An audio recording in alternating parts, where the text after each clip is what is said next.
Eu não queria fazer esse vídeo, mas já que vocês pediram, eu vou atender aos pedidos. Eu quero gozar. O flow entre o Sérgio Sacani e Rodrigo Silva aconteceu finalmente, fazendo com que aqueles que tinham chamado o Sérgio Sacani de arregão sumissem dos comentários. Sumiu! A razão pelo qual eu não queria comentar é porque eu acho que o debate serviu por si só. Na verdade, nem foi um debate como os dois concordaram, mas sim uma conversa de pontos de vistas diferentes. Na minha visão, os dois falaram o que pensavam, sem alguém terceiro opinando. Deu pra notar muito respeito entre os dois, afinal isso é o que se espera de qualquer humano civilizado, e não de um monte de primata brigando loucamente. Sobe daqui, meu! Sobe daqui, mano! Sobe daqui! Só que na minha visão, eu notei uma coisa. O Rodrigo Silva, quando se tratava de ciência, ficou bem mais calado nesse episódio. O Sérgio Sacani ficou vários momentos explicando e mostrando os dados de como a ciência funciona. E o Rodrigo Silva ficou mais na parte filosófica e teológica. Afinal de contas, o Rodrigo Silva acredita que pelo menos a vida da Terra é algo recente, e não passou por milhões de anos de evolução como a ciência afirma. Então a Terra, como estrutura, ela pode ter existido por 4,2 bilhões de anos. E Gênesis está contando quando Deus pegou essa Terra sem forma e vazia e meteu nela a luz, Fiat Lux, haja luz, e a vida. Então foi basicamente isso, o Sacani apresentando argumentos científicos para corroborar com o que a ciência afirma e admitindo que a ciência não sabe tudo. E o Rodrigo Silva tentando responder com reflexão, que nesse caso não tem como provar nada, já que não tem nenhum argumento científico com evidências. Mas eu reparei numa contradição do Rodrigo que eu gostaria de comentar aqui. Foi em um momento que ele afirma que nunca disse que a datação por carbono 14 é no máximo de 5.000 e poucos anos. Mas que na verdade, se assistirmos ele em outras entrevistas, fica claro que ele realmente já afirmou isso. Mas parece que na presença do Sérgio Sacani, que tem conhecimento na área, ele mudou a conversa. Até teve uma coisa que você falou do carbono 14 que eu disse, talvez eu não me expressei bem, mas eu nunca falei algo do carbono 14 diferente do que você está falando. Quando eu falei de meia-vida, é porque geralmente quando a gente vai fazer perguntas, o carbono 14 ficou como método mais famoso. A meia-vida do carbono 14, 5.730 anos, é a meia-vida dele.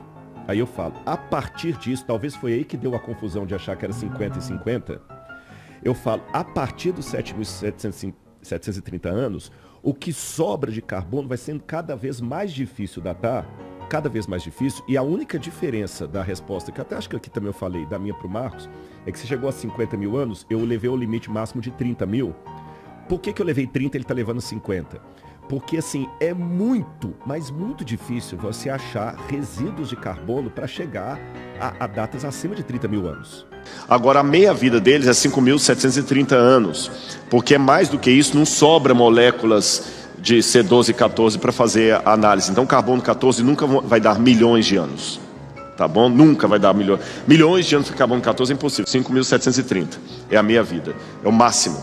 Mas eu nunca falei algo do carbono 14 diferente do que você está falando. 5.730 é a meia-vida, é o máximo. É o máximo. Ou seja, houve uma contradição aí. Mas sim, a meia-vida do carbono 14 vai até 5.730 anos, mas o carbono 14 não tem só uma meia-vida. Ele pode ter 10 meias-vidas que passam os 30 mil anos. E é aí que tá. Eles sempre falam de carbono 14 porque assim fica parecendo que a Terra, ou pelo menos a vida, é jovem com apenas alguns milhares de anos. Mas não explica que existem muitas outras formas de datação, que passam os milhões de anos e até bilhões de anos, que podem ser testadas em rochas para ver a idade aproximada delas. Nossa! E foi nesse episódio que o Rodrigo Silva fez o questionamento de por que teorias como o Big Bang e seleção natural são respeitados pela academia, e modelos como o design inteligente não. O que eu acho engraçado nessa parte é que o Rodrigo responde à própria pergunta, que é sim um motivo de design inteligente não ser aceito pela academia como ciência. Prestem bem atenção. E as minhas duas observações que eu faço só no mundo acadêmico são as seguintes. Letra A. Por que a academia pode aceitar vários tipos de acadêmicos discutindo academicamente a hipótese do buraco negro, do Big Bang, do outro, design inteligente é anticiência? Agora prestem atenção que ele vai responder a própria pergunta. É lógico, claro e evidente que se Deus, nessas dimensões que eu estou colocando, existir, até a palavra dimensão é complicada. Tem lá de Chardin dizer que a gente só fala de Deus o que ele não é. Porque o que ele é em essência, até puxando Santo Tomás de Aquino, é difícil, né? Ele não pode passar pelo método científico. Porque qualquer coisa para passar dentro do crivo do método científico, laboratorial, experiencial, tem que ser algo alcançável pela ciência. Sim. Se Deus for alcançável pela ciência, ele é pequeno demais para ser Deus. Viu só, você mesmo se respondeu. Design inteligente é anti-ciência. Ele não pode passar pelo método científico. Ele não pode passar pelo método científico. Exatamente, Rodrigo Silva. É por isso que não consideramos design inteligente uma ciência. Já que ela parte do pressuposto de que foi Deus o responsável. E se Deus é algo que não pode passar pelo método científico como você mesmo diz, logo não pode ser considerado ciência. E vejam só, eu não estou dizendo que Deus não existe. Isso para mim é uma discussão que não faz nem sentido ficar debatendo. Já que não tem como provar nem desprovar a existência de Deus. Não existem evidências científicas de que ele existe, e também não tem nada dizendo que ele não existe, é impossível chegar a uma resposta. É verdade. E também temos que pensar o seguinte, de qual Deus estamos falando? Se fosse assim, deveriam ensinar sobre todos os modelos de criação existentes, não só do Deus cristão, mas também de outros deuses, que muitas outras religiões acreditam. Eu não estou suportando mais. Eu estou no limite, Brasil. Foi também durante esse episódio que o Sérgio Sacani deu uma resposta certeira, de que a ciência não está aqui para refutar a existência de Deus. Tudo isso que a gente viu aí, você falou do James Webb e o caralho, isso daí invalida 100% assim, ó, aqui tá a prova de que Deus não existe. Também não. Não, mas né? Lógico que não, cara. Isso aqui não tem, e de novo, né, do mesmo jeito que não quer provar e nem refutar o Big Bang, não tem nada a ver com Deus aqui, cara. É verdade. Aliás, os caras que estão trabalhando nisso, muitos deles podem acreditar em Deus, podem acreditar no que for, cara, mas aquele ali é o trabalho dele, ele tá analisando aquela imagem. O James Webb existe, a imagem existe, pô, vamos analisar a imagem, entendeu? Ele não tá...